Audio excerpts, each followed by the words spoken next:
Look, the Democratic Party is a joke. Let me tell you why.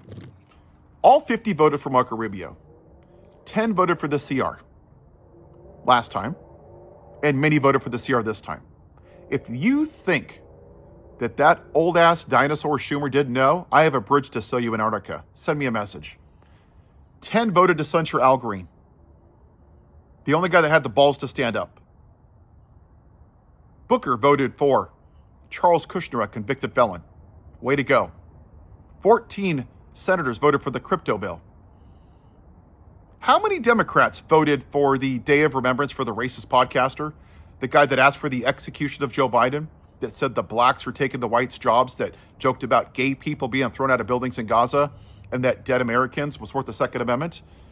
Ah, yes, Hakeem Jeffries, the black man, the Timo congressman, voted for that because, he's such a great leader and he's fighting so hard. How about Eric Swalwell? You like what he says? I like what people do. He didn't even have the balls to vote.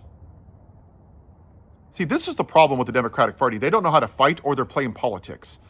Well, how are the optics going to look? I don't give a damn. Your job as an elected official is to serve the people of this country, period, hard stop. That's it. Now, it's easy to say what they've done wrong. This is what I would do. Give me the names of 10 people that came home a different gender, orange pig. Give me the names of 10 schools that teach CRT, you orange pig. Give me the names of 50 black people that aren't qualified as a DEI agent, you orange pig. I would put out tweets and pictures and every day talk about how a disgusting behavior that this party that calls themselves pro-life Christians would dare call a reporter a pig on an airplane. That's what I would do. How could you call a reporter stupid? And by the way, where the hell were the other reporters standing up for her? Screw you too, you lazy asses. Worried about your jobs? How about you worry about morality and decency and doing the right damn thing? When Mike Johnson put the House on hold because he was protecting a pedophile, what I would have done as the leader of the Democratic Party is told everyone to get their asses here within 24 hours. I don't care if you have to walk, crawl, bounce on your head.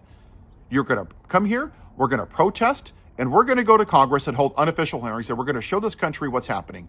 Bring a sleeping bag, bring a pillow, bring a toothbrush. Buckle up, Buttercup. If they won't let you in, go on the steps of Congress. And if that doesn't work, then get yourselves fucking arrested. That's what fighting for the people is. And when I asked Eric Swalwell 2 months ago what they would have done differently, he said, we should have increased minimum wage. We should have packed the Supreme Court. We should have reversed Citizens United. But we were going too moderate. And that's the problem. They don't actually want to fix the problem because if they do, they can't run on it. Just like the immigration problem. If they fix it, they can't run on it. Both parties politically suck. And we have too many people that are blue MAGA. Because I can like somebody like Mamdani. I love the dude. I love his policies. I wish I could vote for him, but I'm in California and I can't. But the audacity of me criticizing him because I don't think he stood up to the orange pig who was a convicted felon and a rapist, I have a problem with that. Two things can be true. We've got to break away from this all or nothing mentality. I thought Joe Biden was a great president. But what he did to Vice President Harris, letting her have 100 days, it was bullshit.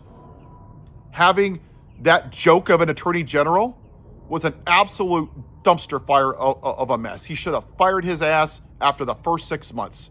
That's on Joe Biden. I don't like how he handled the withdrawal from Afghanistan. You see, it's very easy.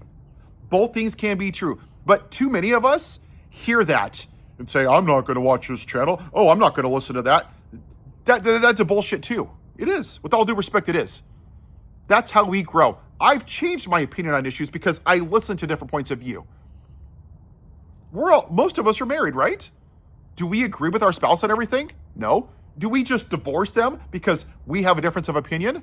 My wife and I voted on different mayors last election. You know what?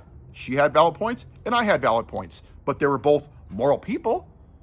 We didn't yell at each other. We're like, cool, hey, well, move on with your day. The Democrats suck. Yes, the Republicans are supporting of rapists and pedophiles and felons. Yes, morally, they're shit. And God will deal with them one day. but the Democrats suck. And we have to stop this bullshit of now's not the time to change, the lesser of two evils, because that's not true democracy. I want people that fight for me. And I don't care if they're independent or Democrat. I'm not going to vote for a Republican. Because if you're going to take away a woman's right to choose, then screw you. You're not about free will and you're not no damn Christian. Because if you're not going to fight for gun reform and universal health care and children that are starving, you're not fucking pro-life. You're just a bigot and a racist white supremacist that believes in white Jesus. I want people that are going to fight for me. So what I'm going to do starting Monday, it's very easy to come up here and criticize people, but I'm going to give solutions. And many people have asked if I run for office. I might run for a Swalwell seat.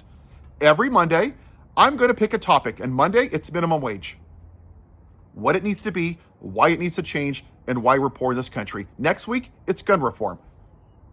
Because 40 to 45,000 people die of gun violence. Not tampons, not transgenders, not gay people, not black people, not immigrants. Guns. It's not called mental health violence. It's called gun fucking violence, dumbasses. And it means well regulated. So we're going to talk about that the following week. Every Monday, I'm going to talk about a serious issue. Now we have a choice. We can listen to serious issues or we can rage bait and listen to the bright yellow letters on thumbnails. Did he say this? Did she say this? Is this the end? Or we can be focused and talk about the issues. And I'm going to keep using this quote because I believe it in my core. Martin Luther King said that a leader is not a searcher of consensus, they're a molder of consensus. On my channel, I am going to say what needs to be said, not what's going to get me likes and views. Because we need to have adults in the room. With the Democratic Party shitting the bed and being an absolute joke, we need people like myself and other people that are going to stand up and say what needs to be said, not just to get likes and views and to be internet famous. Have a good day. I'll see you Monday.